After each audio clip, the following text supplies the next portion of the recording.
My name's Sanjay Gupta. I'm a consultant cardiologist in York, and today's video is on the subject of high blood pressure. This one is entitled How to Reduce Your Blood Pressure by 20 Points Naturally. Okay, so the first thing to say is that there's a lot of information about blood pressure, and of course, people talk about how important lifestyle is, but no one really talks about what kind of gains you may expect in your blood pressure readings with lifestyle. So this is what this video is about, okay?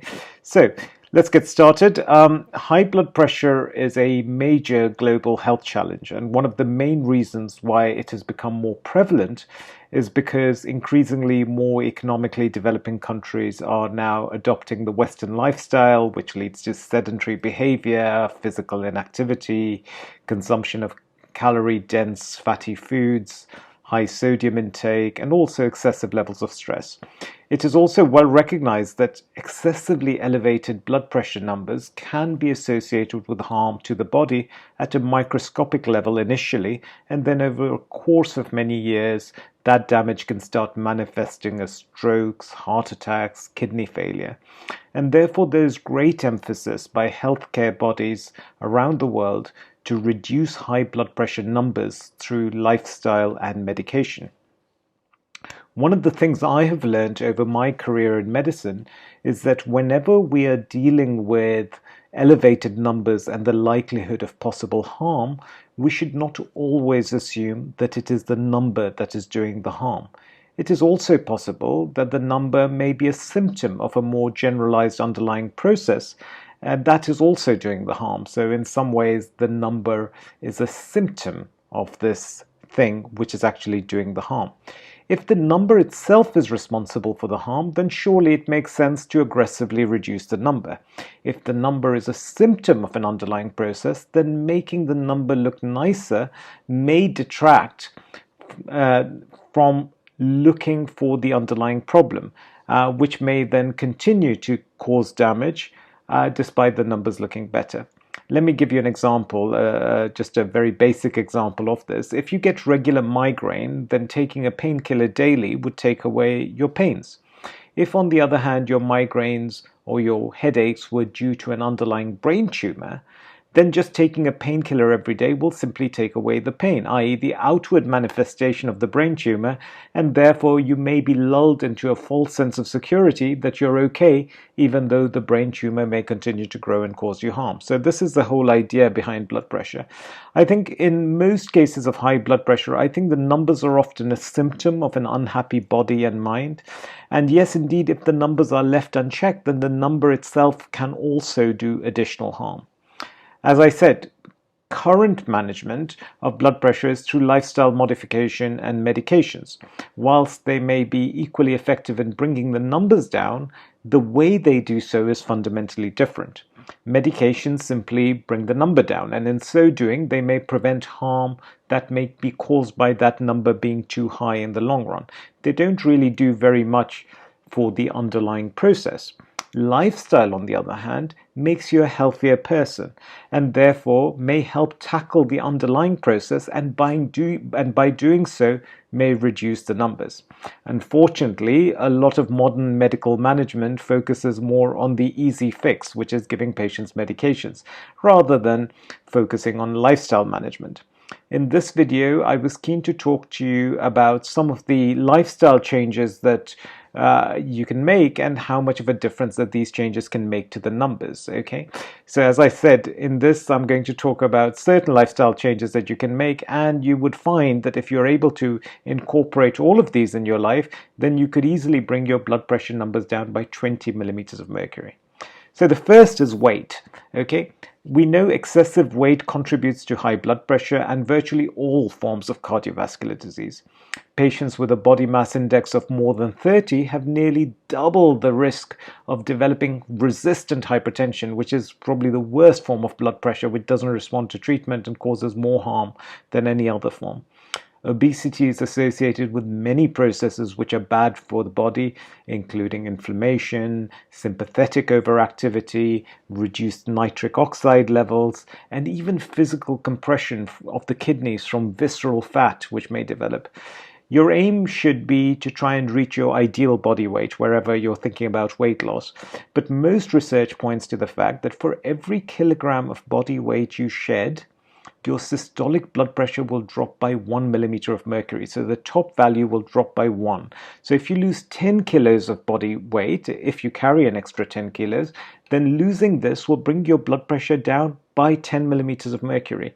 Another thing I would say about weight loss is it's always good not only just to focus on weight, but try and focus on body fat percentage, the shape of your body.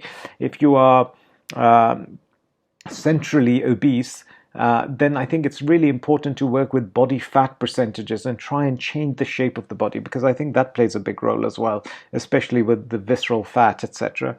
Number 2. So that's 10 millimeters of mercury you could lose, you could get down by losing 10 kilograms. Now, I accept that some of you may not have any weight to lose, so we'll go on to the next thing. Diet, okay? Now, the average American diet will contain about 3.4 grams of salt per day, of sodium per day, okay?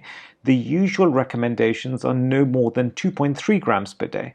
If we cut our salt intake, if we make an aggressive attempt at reducing our salt intake to less than 1.5 grams a day, or even if we can reduce our salt intake from whatever it is by 1 gram a day, we can hope to reduce our systolic blood pressure by about 5 millimeters of mercury. All right, so lowering your salt and being aggressive about that, can simply just doing that can bring your blood pressure reading down by 5. Similarly, if you increase the amount of potassium you take, then that is good for the blood pressure.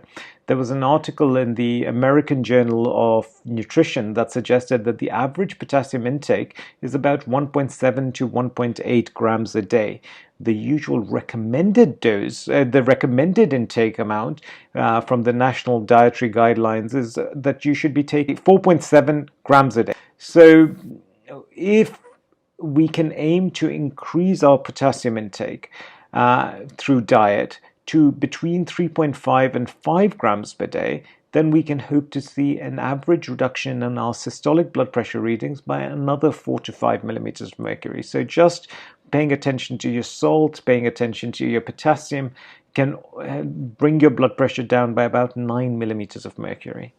Okay, there is a diet which is recommended which incorporates low sodium, high potassium. This is known as the DASH diet, and this promotes the increased intake of fruits, vegetables, fiber, low-fat dairy products, in addition to a low sodium content and increased potassium content. And if you adhere to this kind of diet, then research indicates that you could bring your blood pressure down by an average of 11 millimeters of mercury. Okay, if you can replace animal protein with plant protein, if you can avoid refined carbohydrates, avoid processed meat, avoid sugar-sweetened and artificially sweetened beverages, then all these changes can make a huge impact to your overall health, and you can hope to see about 10 to 11 millimeter of mercury drop in your blood pressure readings.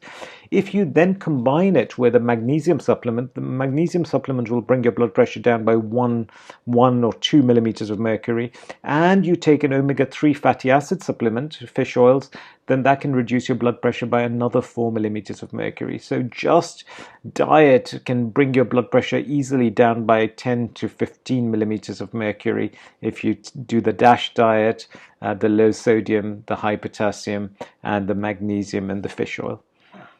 Another thing about diet is alcohol. In individuals who drink regularly, reducing the amount of alcohol you take to maybe no more than 1 drink a day can reduce the blood pressure by an average of 4 millimeters of mercury. So already just by targeting diet, you can bring your blood pressure down by 15 or even more millimeters of mercury, which is a huge drop. If you think most medications don't achieve that kind of drop, so incredibly useful to know about diet and how beneficial it can be for high blood pressure.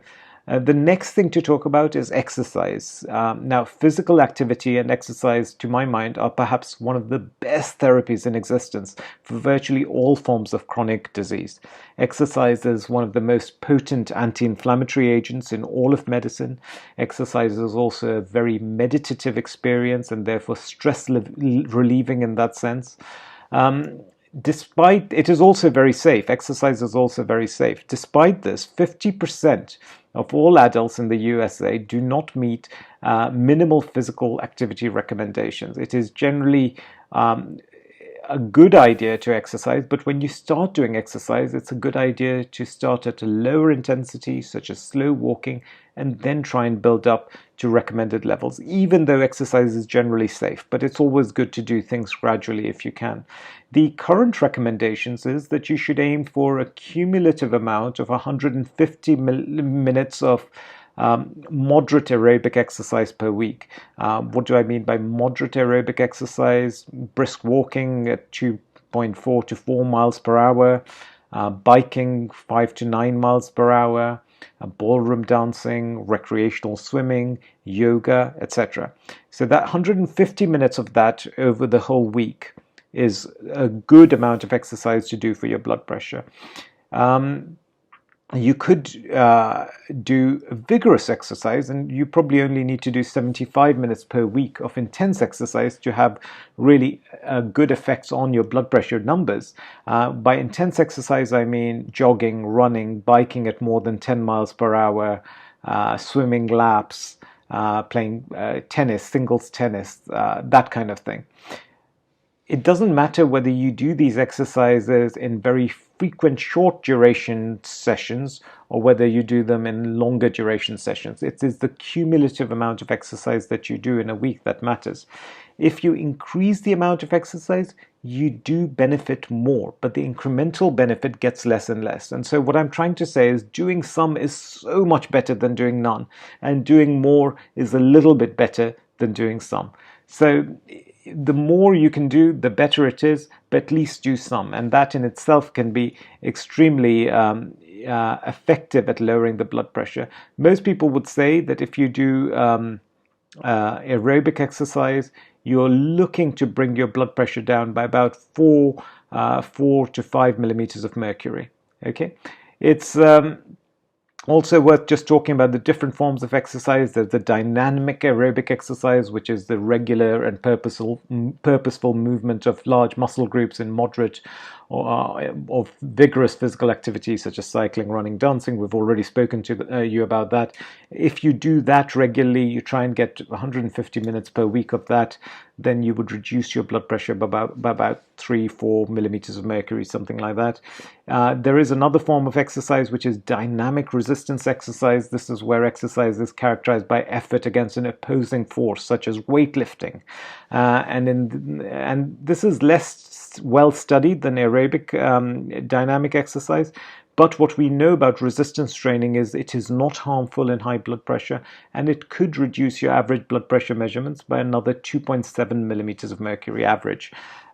Finally, there is isometric resistance exercise, which is characterized by the sustained contraction of muscles with no change in the length of the muscle or in the angle of the joint. So examples of that are like the plank or sitting against a wall without a chair. And this is a form of exercise which has not really been very well studied at all so far. But what we do know is it is not harmful in patients who have high blood pressure, and it is probably beneficial. So whatever your form of exercise is, or whatever your preferred form is, the important thing is to get out there and do some exercise.